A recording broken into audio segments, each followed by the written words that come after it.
All right, welcome back to this channel.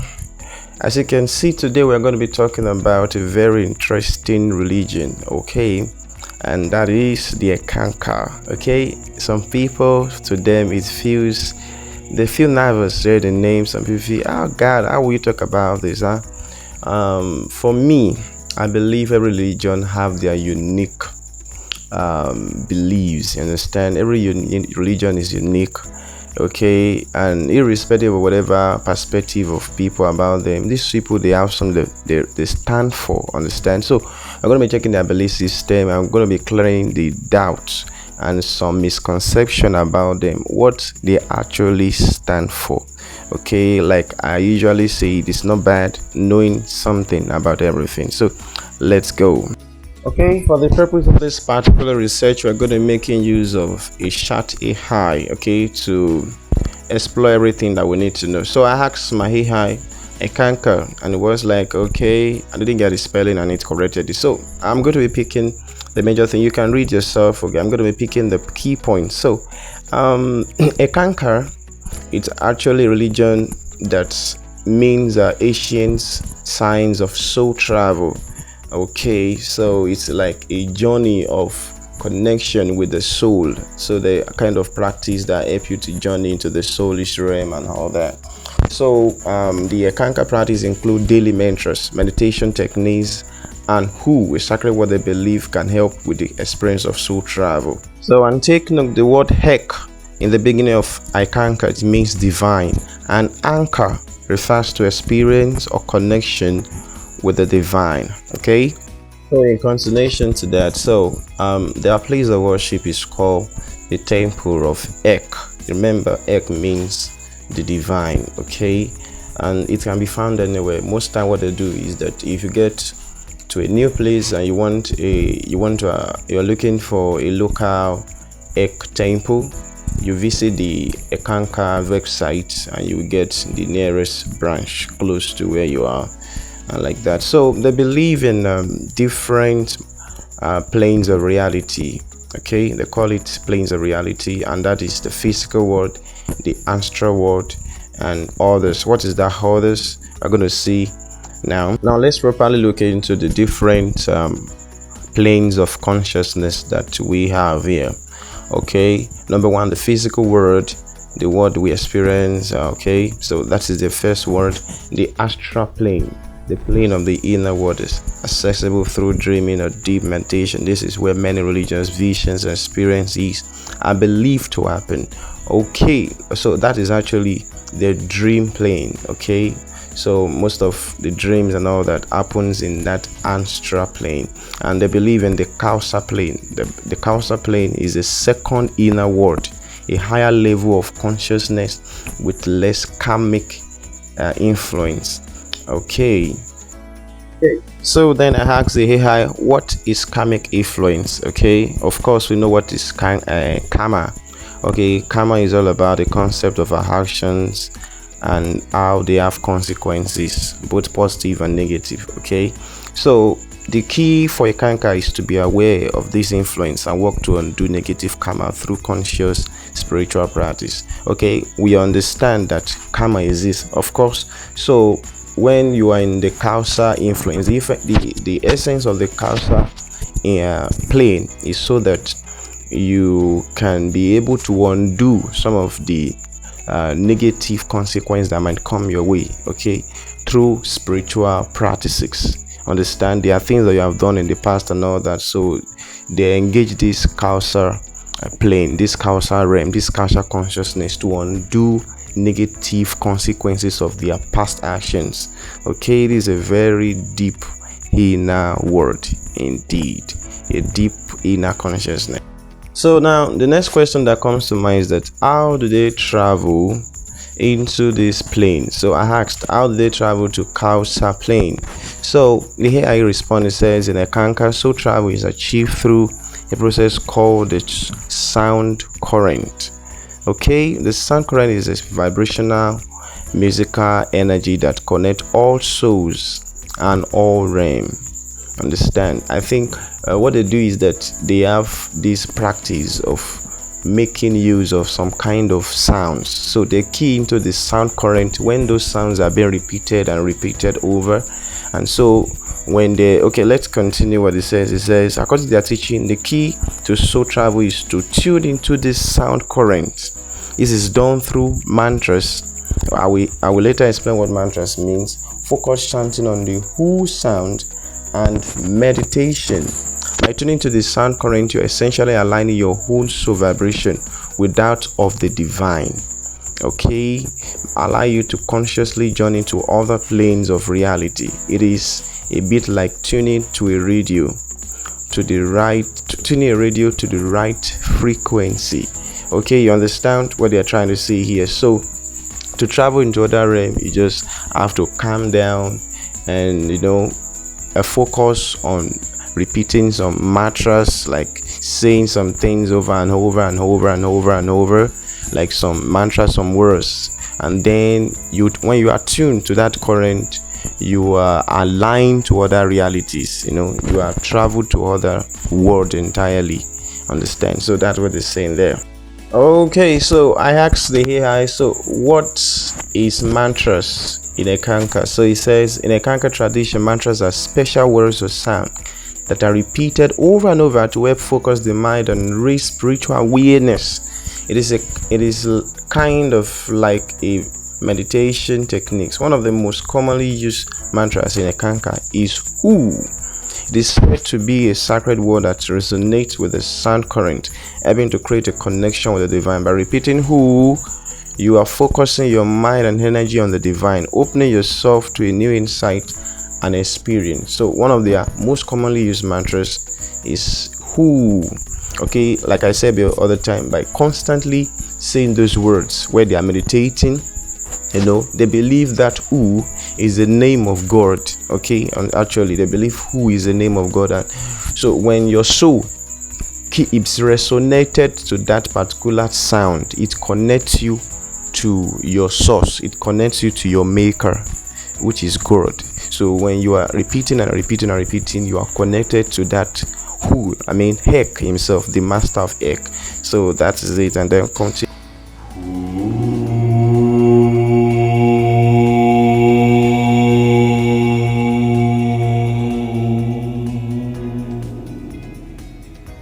Okay, you just heard that. So that is how it is being done. Okay, so that is how they meditate and they repeat their mantras who repeatedly until they are being connected to Master Heck. So I asked AI, so what are other mantra sounds they make? So one is Ek. I told you Ek means the divine. Okay, so when it's been repeated, it believed to help you attune to the Ek or God's sound. You understand? Okay, another one is Aum. Okay, this is a traditional Hindu or Buddhist mantra used. Okay, this is a kind of other religion to use this. Okay, and we have the Ukahu. This is when you hear them, it makes you want kind of nervous, and you feel like, is this not occultism? No. So when you become flexible with knowledge, you are not scared of anything. Okay, there's nothing really special in these things. Okay, they are just normal sounds and all that. So the Ukahuma, okay, is used to create a special relationship with Master Ek. Okay, as I had to continue on the practices of Eckankar. So he said another one is the spiritual exercises. Eckankar places a lot of importance on daily spiritual exercises. These include things like contemplating the satsang, that is spiritual truth, just like in other religion, what they call the word of God and all that. Okay, they call it the satsang, which is the spiritual truth. Meditating, okay, practicing the Mahanta Shat, a series of exercise focused on spiritual awareness, and using mantras like the ones mentioned above. Okay, so they also believe in living Heck. Living Heck means living your life in accordance with spiritual principles, and it is about cultivating kindness, compassion, and understanding for yourself and others. You can see, no occultic organization, we preach the kindness, cultivating compassion, understanding for yourself and others. Okay, so that's why you should not be scared of other religions. Sometimes I like to explore them to know what they actually stand for. If they actually stand for truth, they stand for humanity. They are not against humanity and all that. So that's fine. So that is why I like to explore and check what other people are doing of the religion. Understand now? So okay, so I have to say, what are other planes of reality aside the physical, extra, and the causal realm? So it says, well, you have the mental plane. This is where you think and dream, and where telepathic communication happens, believed to be the bridge between the physical and the astral realm. So when they are meditated, so that process where you are thinking and dreaming, you are thinking at the same time you are dreaming. So that bridge, that telepathic procedure in which you think into dreaming, is what they call the mental plane. Understand? So that is where that is the realm where you are being connected. Okay, you are being connected into the extra reality.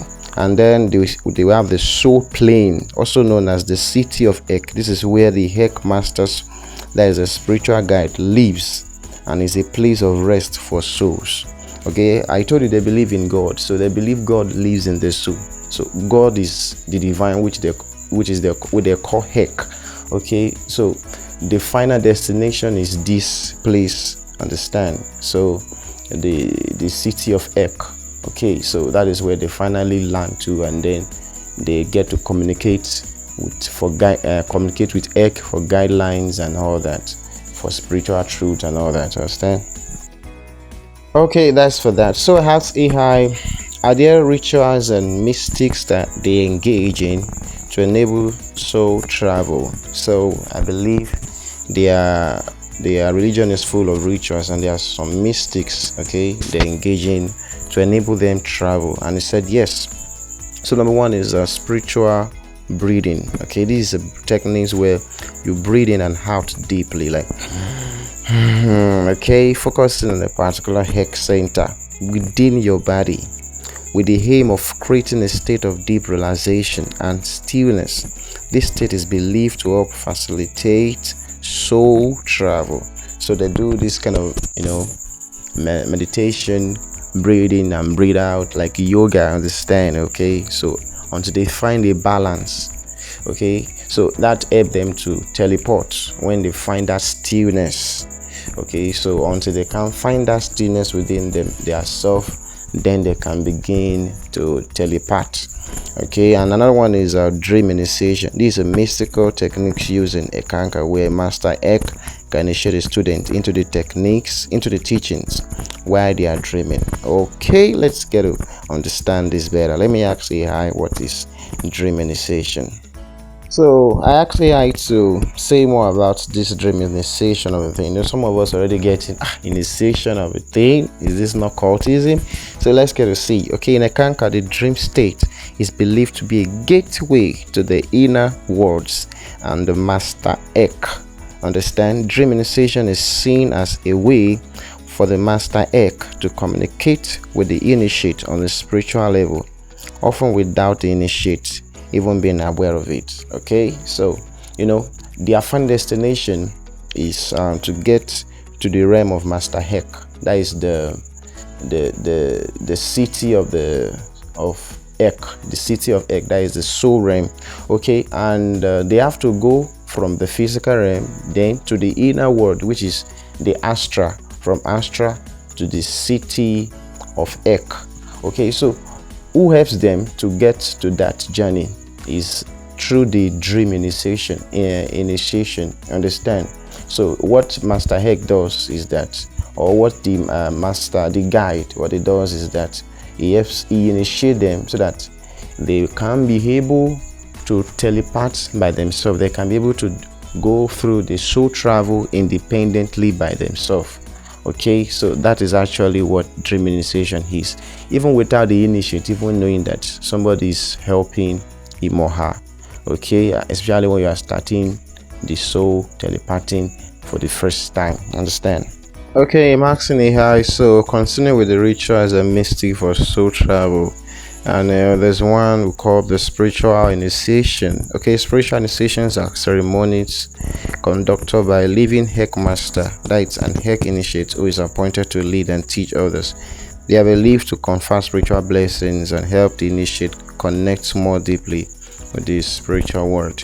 Okay, it's just like they come together like Eckankars, they come together and their master, opens them up to more deep spiritual truth and help them to connect to the spiritual world once in a while. So puja is a devotional ritual in which a pujaria, a type of egg initiate, prays, sings and chants while ringing a bell to create a sacred atmosphere.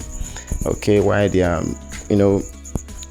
while their ceremonies are going on, they're having a meeting, somebody called a puja rings a bell to create an atmosphere, and then it does some chanting just to make the atmosphere conducive for the spiritual exercise they are going through.